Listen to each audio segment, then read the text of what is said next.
नमस्कार, दूरदर्शन खबरां 'ਚ ਆਪ ਸਭ ਦਾ ਸਵਾਗਤ। मैं जतिंदर सिंह। ਪਹਿਲਾਂ ਪੇਸ਼ ਨੇ ਝੋਣਵੀਆਂ ਖਬਰਾਂ। ਕੇਂਦਰੀ ਖੇਤੀ ਮੰਤਰੀ ਨਰਿੰਦਰ ਸਿੰਘ ਤੋਮਰ ਨੇ ਰਾਜ ਸਭਾ ਵਿੱਚ ਕਿਹਾ ਕਿ ਪ੍ਰਧਾਨ ਮੰਤਰੀ ਨਰਿੰਦਰ ਮੋਦੀ ਦੀ ਅਗਵਾਈ ਵਿੱਚ ਸਰਕਾਰ ਪਿੰਡਾਂ, ਗਰੀਬ ਅਤੇ ਕਿਸਾਨ ਦੇ ਵਿਕਾਸ ਲਈ ਵਚਨਬੱਧ ਹੈ। ਰਾਸ਼ਟਰਪਤੀ ਦੇ ਭਾਸ਼ਣ ਤੇ ਧੰਨਵਾਦ ਮਤੇ ਤੇ ਚਰਚਾ ਵਿੱਚ ਭਾਗ ਲੈਂਦਿਆਂ ਖੇਤੀ ਮੰਤਰੀ ਨੇ ਕਿਹਾ ਕਿ ਖੇਤੀ ਕਾਨੂੰਨ ਕਿਸਾਨਾਂ ਨੂੰ APMC ਮੰਡੀਆਂ ਦੇ ਬਾਹਰ ਵੀ ਆਪਣੀ ਜਿਣਸ ਵੇਚਣ ਦੀ ਇਜਾਜ਼ਤ ਦਿੰਦੇ ਨੇ। ਸੁਪਰੀਮ ਕੋਰਟ ਵੱਲੋਂ ਖੇਤੀ ਕਾਨੂੰਨਾਂ ਤੇ ਵੱਖ-ਵੱਖ ਕਿਸਾਨ ਜਥੇਬੰਦੀਆਂ ਤੇ ਹੋਰ ਹਿੱਤ ਧਾਰਕਾਂ ਨਾਲ ਗੱਲਬਾਤ ਕਰਨ ਲਈ ਗਠਿਤ ਕਮੇਟੀ ਆਪਣੀ ਰਿਪੋਰਟ 12 ਮਾਰਚ ਤੱਕ ਸੁਪਰੀਮ ਕੋਰਟ ਨੂੰ ਸੌਂਪ ਦੇਵੇਗੀ। ਰਾਸ਼ਟਰਪਤੀ ਰਾਮਨਾਥ ਕੋਵਿੰਦ ਨੇ ਬੰਗਲੁਰੂ ਦੇ ਯਲਹੰਕਾ ਹਵਾਈ ਸੈਨਾ ਸਟੇਸ਼ਨ ਵਿੱਚ ਐਰੋ ਇੰਡੀਆ ਪ੍ਰੋਗਰਾਮ ਦੇ ਸਮਾਪਤੀ ਸਮਾਗਮ ਨੂੰ ਸੰਬੋਧਨ ਕੀਤਾ। ਰਾਸ਼ਟਰਪਤੀ ਨੇ ਕਿਹਾ ਕਿ ਦੇਸ਼ ਦੀ ਰੱਖਿਆ ਨੂੰ ਮਜ਼ਬੂਤ ਕਰਨ ਵਿੱਚ ਭਾਰਤੀ ਹਵਾਈ ਸੈਨਾ ਦੀ ਮਹੱਤਵਪੂਰਨ ਭੂਮਿਕਾ ਹੈ। ਰੱਖਿਆ ਮੰਤਰੀ ਰਾਜਨਾਥ ਸਿੰਘ ਨੇ ਕਿਹਾ ਹੈ ਕਿ ਕੇਂਦਰ ਸਰਕਾਰ ਦੀ ਸਟਾਰਟਅਪ ਇੰਡੀਆ ਪਹਿਲ ਤਹਿਤ 41,000 ਸਟਾਰਟਅਪ ਸ਼ੁਰੂ ਹੋਏ, ਜਿਨ੍ਹਾਂ ਨਾਲ 4,70,000 ਰੁਜ਼ਗਾਰ ਪੈਦਾ ਹੋਏ ਤੇ 4,500 ਕਰੋੜ ਰੁਪਏ ਦਾ ਨਿਵੇਸ਼ ਹੋਇਆ। ਦੇਸ਼ ਭਰ ਵਿੱਚ ਹੁਣ ਤੱਕ 49,59,000 ਤੋਂ ਵੱਧ ਲੋਕਾਂ ਨੂੰ ਕੋਵਿਡ ਟੀਕੇ ਲਗਾਏ ਗਏ। ਕੋਵਿਡ-19 ਤੋਂ ਠੀਕ ਹੋਣ ਦੀ ਦਰ 97.16% ਹੋਈ। ਪੰਜਾਬ ਦੇ ਸਾਬਕਾ ਮੰਤਰੀ ਅਤੇ ਦਲਿਤਾਂ ਦੇ ਮਸੀਹਾ ਵਜੋਂ ਜਾਣੇ ਜਾਂਦੇ ਮਾਸਟਰ ਗੁਰਬੰਤਾ ਸਿੰਘ ਦੀ 41ਵੀਂ ਬਰਸੀ ਮੌਕੇ ਉਹਨਾਂ ਨੂੰ ਨਿੱਘੀਆਂ ਸ਼ਰਧਾਂਜਲੀਆਂ ਭੇਂਟ ਕੀਤੀਆਂ ਗਈਆਂ। ਲੜੀ ਦੇ ਪਹਿਲੇ ਟੈਸਟ ਮੈਚ ਦੇ ਪਹਿਲੇ ਦਿਨ ਅੱਜ ਇੰਗਲੈਂਡ ਨੇ ਭਾਰਤ ਵਿਰੁੱਧ ਟਾਸ ਜਿੱਤ ਕੇ ਪਹਿਲਾਂ ਬੱਲੇਬਾਜ਼ੀ ਕਰਦਿਆਂ ਖੇਡ ਦੀ ਸਮਾਪਤੀ ਤੱਕ 3 ਖਿਡਾਰੀਆਂ ਪਿੱਛੇ 263 ਦੌੜਾਂ ਬਣਾਈਆਂ। ਤੇ ਹੁਣ ਖਬਰਾਂ ਵਿਸਥਾਰ ਨਾਲ। ਕੇਂਦਰੀ ਖੇਤੀ ਮੰਤਰੀ ਨਰਿੰਦਰ ਸਿੰਘ ਤੋਮਰ ਨੇ ਰਾਜ ਸਭਾ ਵਿੱਚ ਜ਼ੋਰ ਦੇ ਕੇ ਕਿਹਾ ਕਿ ਪ੍ਰਧਾਨ ਮੰਤਰੀ ਨਰਿੰਦਰ ਮੋਦੀ ਦੀ ਅਗਵਾਈ ਵਿੱਚ ਸਰਕਾਰ ਪਿੰਡਾਂ, ਗਰੀਬ ਅਤੇ ਕਿਸਾਨ ਦੇ ਵਿਕਾਸ ਲਈ ਵਚਨਬੱਧ ਹੈ। ਰਾਜ ਸਭਾ ਨੇ ਅੱਜ ਸੰਸਦ ਦੇ ਸਾਂਝੇ ਇਜਲਾਸ ਵਿੱਚ ਰਾਸ਼ਟਰਪਤੀ ਦੇ ਭਾਸ਼ਣ ਤੇ ਧੰਨਵਾਦ ਮਤੇ ਤੇ ਚਰਚਾ ਅੱਗੇ ਸ਼ੁਰੂ ਕੀਤੀ। ਚਰਚਾ ਵਿੱਚ ਭਾਗ ਲੈਂਦਿਆਂ ਨਰਿੰਦਰ ਸਿੰਘ ਤੋਮਰ ਨੇ ਕਿਹਾ ਕਿ ਕਿਸਾਨ ਯੂਨੀਅਨਾਂ ਨਾਲ ਕਈ ਗੇੜਾਂ ਦੀ ਗੱਲਬਾਤ ਦੇ ਬਾਵਜੂਦ ਕਿਸੇ ਵੀ ਯੂਨੀਅਨ ਨੇ ਅਜਿਹਾ ਕੋਈ ਪ੍ਰਬੰਧ ਨਹੀਂ ਦੱਸਿਆ ਜਿਸ ਵਿੱਚ ਕੋਈ ਵਿਵਾਦ ਹੋਵੇ। ਖੇਤੀ ਮੰਤਰੀ ਨੇ ਕਿਹਾ ਕਿ ਖੇਤੀ ਕਾਨੂੰਨ ਕਿਸਾਨਾਂ ਨੂੰ APMC ਮੰਡੀਆਂ ਦੇ ਬਾਹਰ ਵੀ ਆਪਣੀ ਜਿਣਸ ਵੇਚਣ ਦੀ ਇਜਾਜ਼ਤ ਦਿੰਦੇ ਨੇ। ਉਨ੍ਹਾਂ ਕਿਹਾ ਕਿ ਖੁੱਲ੍ਹੇ ਬਾਜ਼ਾਰ ਵਿੱਚ ਕਿਸਾਨਾਂ ਨੂੰ ਮੰਡੀਆਂ ਦੇ ਟੈਕਸਾਂ ਦਾ ਭੁਗਤਾਨ ਕਰਨ ਦੀ ਲੋੜ ਨਹੀਂ ਹੈ। ਖੇਤੀ ਕਾਨੂੰਨਾਂ ਵਿੱਚ ਕੰਟਰੈਕਟ ਫਾਰਮਿੰਗ ਬਾਰੇ ਵਿਰੋਧੀ ਮੈਂਬਰਾਂ ਦੇ ਕਈ ਸਵਾਲਾਂ ਦੇ ਜਵਾਬ ਵਿੱਚ ਖੇਤੀ ਮੰਤਰੀ ਨੇ ਜ਼ੋਰ ਦੇ ਕੇ ਕਿਹਾ ਕਿ ਕਿਸਾਨਾਂ ਦੇ ਹਿੱਤਾਂ ਦੀ ਰੱਖਿਆ ਲਈ ਨਵੇਂ ਕਾਨੂੰਨਾਂ ਦੇ ਪ੍ਰਬੰਧ ਕਿਸਾਨਾਂ ਨੂੰ ਕੰਟਰੈਕਟ ਤੋਂ ਬਾਹਰ ਜਾਣ ਦੀ ਇਜਾਜ਼ਤ ਦਿੰਦੇ ਨੇ। ਨਰਿੰਦਰ ਸਿੰਘ ਤੋਮਰ ਨੇ ਕਿਹਾ ਕਿ ਸਰਕਾਰ ਕਿਸਾਨਾਂ ਦੀ ਆਮਦਨ ਨੂੰ ਦੁੱਗਣਾ ਕਰਨ ਦੇ ਟੀਚੇ ਲਈ ਵਚਨਬੱਧ ਹੈ ਅਤੇ ਨਵੇਂ ਖੇਤੀ ਕਾਨੂੰਨ ਇਸੇ ਟੀਚੇ ਦੀ ਪ੍ਰਾਪਤੀ ਲਈ ਬਣਾਏ ਗਏ ਨੇ। ਖੇਤੀ ਮੰਤਰੀ ਨੇ ਕਿਹਾ ਕਿ ਦੇਸ਼ ਵਿਆਪੀ ਕੋਵਿਡ ਲਾਕਡਾਊਨ ਦੌਰਾਨ ਦੇਸ਼ ਨੇ ਮਿਸਾਲੀ ਅਨੁਸ਼ਾਸਨ ਦਿਖਾਇਆ ਹੈ। ਉਨ੍ਹਾਂ ਕਿਹਾ ਕਿ ਪ੍ਰਧਾਨ ਮੰਤਰੀ ਨਰਿੰਦਰ ਮੋਦੀ ਵੱਲੋਂ ਲਏ ਗਏ ਫੈਸਲੇ ਅਤੇ ਨਾਗਰਿਕਾਂ ਦੀ ਤਰਫੋਂ ਉਨ੍ਹਾਂ ਦਾ ਸਖਤੀ ਨਾਲ ਪਾਲਣ ਕਰਨਾ ਸ਼ਲਾਘਾਯੋਗ ਹੈ, ਜਿਸ ਦੇ ਕਾਰਨ ਕੋਵਿਡ ਰੋਗੀਆਂ ਦੇ ਸਿਹਤਮੰਦ ਹੋਣ ਦੀ ਦਰ ਕਾਫੀ ਚੰਗੀ ਰਹੀ ਹੈ। ਤੋਮਰ ਨੇ ਕਿਹਾ ਕਿ ਦੇਸ਼ ਨੇ PPE ਕਿੱਟ ਬਣਾਉਣ ਦੀ ਆਪਣੀ ਸਮਰੱਥਾ ਵਿੱਚ ਬਹੁਤ ਵੱਡਾ ਬਦਲਾਅ ਦੇਖਿਆ ਅਤੇ ਇਨ੍ਹਾਂ ਕਿੱਟਾਂ ਨੂੰ ਹੋਰਨਾਂ ਦੇਸ਼ਾਂ ਨੂੰ ਵੀ ਬਰਾਮਦ ਕਰਨ ਦੀ ਸਮਰੱਥਾ ਵਿਕਸਿਤ ਕੀਤੀ। ਉਨ੍ਹਾਂ ਕਿਹਾ ਕਿ ਭਾਰਤ ਵਿੱਚ ਕੋਵਿਡ ਵਿਰੁੱਧ ਟੀਕਾਕਰਨ ਦੀ ਸ਼ੁਰੂਆਤ ਕੀਤੀ ਗਈ ਹੈ ਅਤੇ ਦੂਸਰੇ ਦੇਸ਼ਾਂ ਨੂੰ ਵੀ ਟੀਕਾਕਰਨ ਵਿੱਚ ਮਦਦ ਕਰਨ ਦੀ ਪਹਿਲ ਹੋਈ ਹੈ। ਖੇਤੀ ਮੰਤਰੀ ਨੇ ਕਿਹਾ ਕਿ ਪ੍ਰਧਾਨ ਮੰਤਰੀ ਨਰਿੰਦਰ ਮੋਦੀ ਨੇ ਹਮੇਸ਼ਾ ਗ੍ਰਾਮ ਪੰਚਾਇਤਾਂ ਨੂੰ ਆਰਥਿਕ ਤੌਰ ਤੇ ਮਜ਼ਬੂਤ ਕਰਨ ਦੀ ਵਕਾਲਤ ਕੀਤੀ ਹੈ। ਉਨ੍ਹਾਂ ਕਿਹਾ ਕਿ ਦੇਸ਼ ਵਿੱਚ ਗ੍ਰਾਮ ਪੰਚਾਇਤਾਂ ਰਾਹੀਂ ਲਗਭਗ 2,80,000 ਕਰੋੜ ਰੁਪਏ ਖਰਚ ਕੀਤੇ ਜਾਣਗੇ ਤਾਂ ਜੋ ਉਨ੍ਹਾਂ ਨੂੰ ਆਰਥਿਕ ਰੂਪ ਵਿੱਚ ਵਿਹਾਰਕ ਅਤੇ ਵਿਕਾਸਮੁਖੀ ਬਣਾਇਆ ਜਾ ਸਕੇ। ਉਨ੍ਹਾਂ ਕਿਹਾ ਕਿ ਸਵਾਮਿਤਵ ਯੋਜਨਾ ਨੂੰ 6 ਸੂਬਿਆਂ ਵਿੱਚ ਸ਼ੁਰੂ ਕੀਤਾ ਗਿਆ ਸੀ ਤੇ ਹੁਣ ਸਾਰੇ ਸੂਬਿਆਂ ਵਿੱਚ ਇਸ ਦਾ ਵਿਸਥਾਰ ਕੀਤਾ ਗਿਆ ਹੈ। NDA ਸਰਕਾਰ ਤਹਿਤ ਮਹਾਤਮਾ ਗਾਂਧੀ ਨਰੇਗਾ ਯੋਜਨਾ ਨੂੰ ਫਿਰ ਤੋਂ ਸ਼ੁਰੂ ਕਰਨ ਤੇ ਜ਼ੋਰ ਦਿੰਦਿਆਂ ਤੋਮਰ ਨੇ ਕਿਹਾ ਕਿ UPA ਸ਼ਾਸਨ ਦੇ ਉਲਟ ਸਰਕਾਰ ਨੇ ਯਕੀਨੀ ਬਣਾਇਆ ਹੈ ਕਿ ਮਨਰੇਗਾ ਤਹਿਤ ਕੀਤੇ ਗਏ ਕੰਮ ਦੇਸ਼ ਵਿੱਚ ਵਿਹਾਰਕ ਬੁਨਿਆਦੀ ਢਾਂਚੇ ਵਿਕਸਿਤ ਕਰਨ। ਖੇਤੀ ਮੰਤਰੀ ਨੇ ਕਿਹਾ ਕਿ ਪੇਂਡੂ ਭਾਰਤ ਵਿੱਚ ਸਵੈ ਸਹਾਇਤਾ ਸਮੂਹਾਂ ਨੂੰ ਪਿੰਡਾਂ ਵਿੱਚ ਵਿਕਾਸ ਕਾਰਜਾਂ ਲਈ ਮਜ਼ਬੂਤ ਬਣਾਉਣ ਲਈ ਆਰਥਿਕ ਰੂਪ ਨਾਲ ਸ਼ਕਤੀਸ਼ਾਲੀ ਬਣਾਇਆ ਗਿਆ ਹੈ। ਪ੍ਰਧਾਨ ਮੰਤਰੀ ਆਵਾਸ ਯੋਜਨਾ ਗ੍ਰਾਮੀਣ ਦੀਆਂ ਉਪਲਬਧੀਆਂ ਤੇ ਰੌਸ਼ਨੀ ਪਾਉਂਦਿਆਂ ਨਰਿੰਦਰ ਸਿੰਘ ਤੋਮਰ ਨੇ ਕਿਹਾ ਕਿ ਸਰਕਾਰ ਨੇ ਗ੍ਰਾਮੀਣ ਭਾਰਤ ਵਿੱਚ ਜੀਵਨ ਨੂੰ ਆਸਾਨ ਬਣਾਉਣ ਦੀ ਦਿਸ਼ਾ ਵਿੱਚ ਮਹੱਤਵਪੂਰਨ ਯਤਨ ਕੀਤੇ ਨੇ। ਉਨ੍ਹਾਂ ਦੱਸਿਆ ਕਿ ਪ੍ਰਧਾਨ ਮੰਤਰੀ ਕਿਸਾਨ ਯੋਜਨਾ ਤਹਿਤ ਦੇਸ਼ ਵਿੱਚ ਲਗਭਗ 1,15,000 ਕਰੋੜ ਰੁਪਏ ਸਿੱਧੇ ਕਿਸਾਨਾਂ ਦੇ ਖਾਤਿਆਂ ਵਿੱਚ ਭੇਜੇ ਗਏ। ਉਨ੍ਹਾਂ ਕਿਹਾ ਕਿ ਇਸ ਸਮੇਂ ਦੇਸ਼ ਵਿੱਚ 86% ਛੋਟੇ ਅਤੇ ਬਹੁਤ ਛੋਟੇ ਕਿਸਾਨ ਨੇ। ਤੋਮਰ ਨੇ ਕਿਹਾ ਕਿ ਕੇਂਦਰ ਨੇ 6,000 ਕਰੋੜ ਤੋਂ ਵੱਧ ਦੀ ਵਿੱਤੀ ਸਹਾਇਤਾ ਨਾਲ 10,000 ਨਵੇਂ FPO ਬਣਾਉਣ ਦਾ फैसला किया है। संवेदनशीलता के साथ विचार किया है, लेकिन हमने ये जरूर कहा है कि आप प्रावधान में कहां गलती है विनम्रता पूर्वक हमारा ध्यान आकर्षित करिए।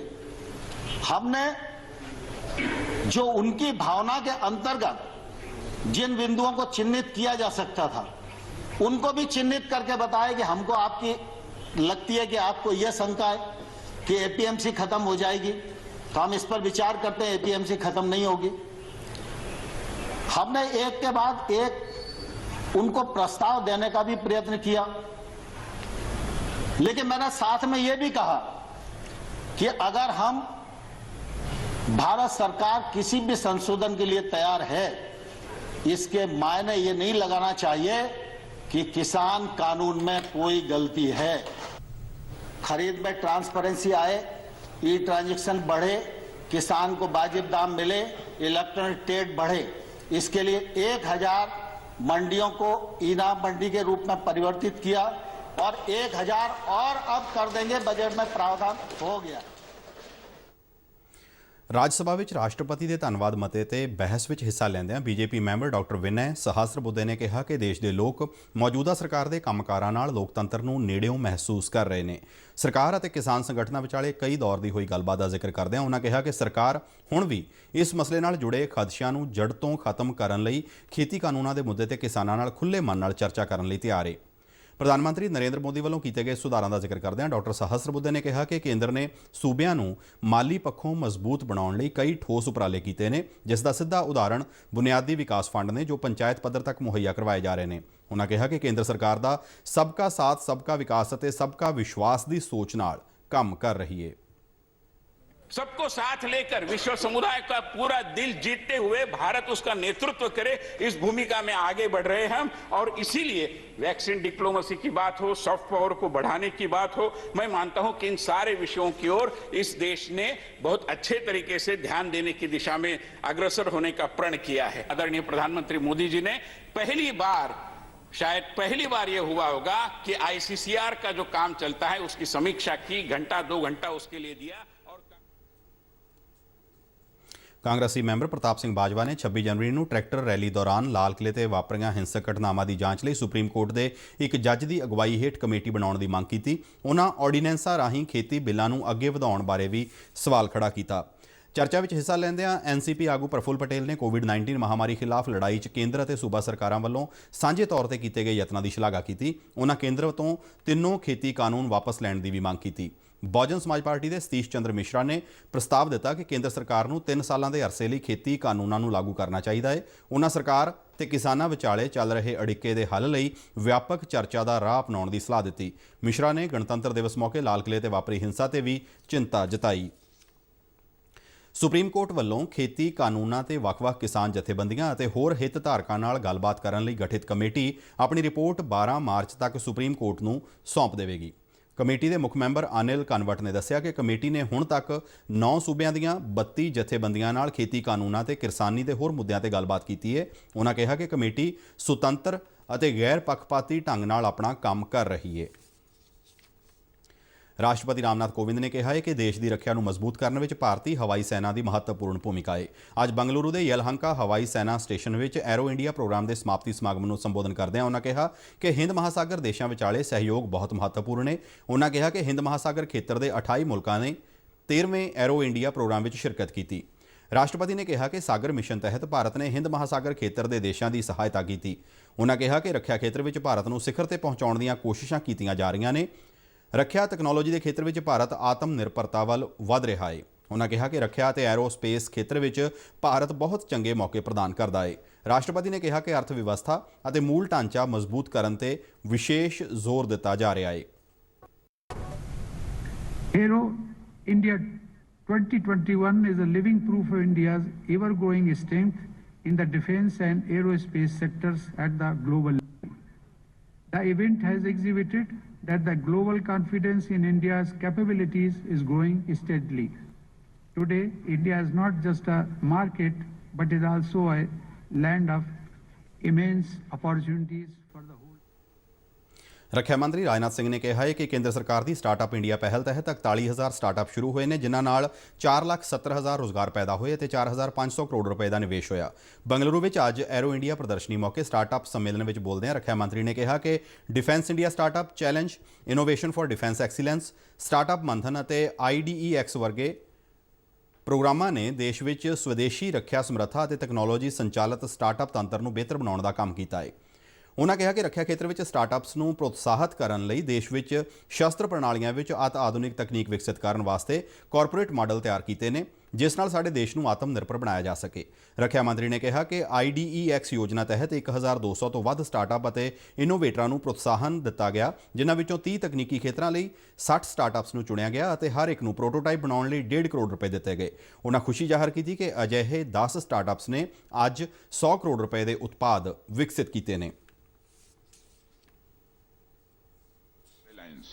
In the manufacturing of defense equipment is a crucial factor for maintaining India's strategic autonomy.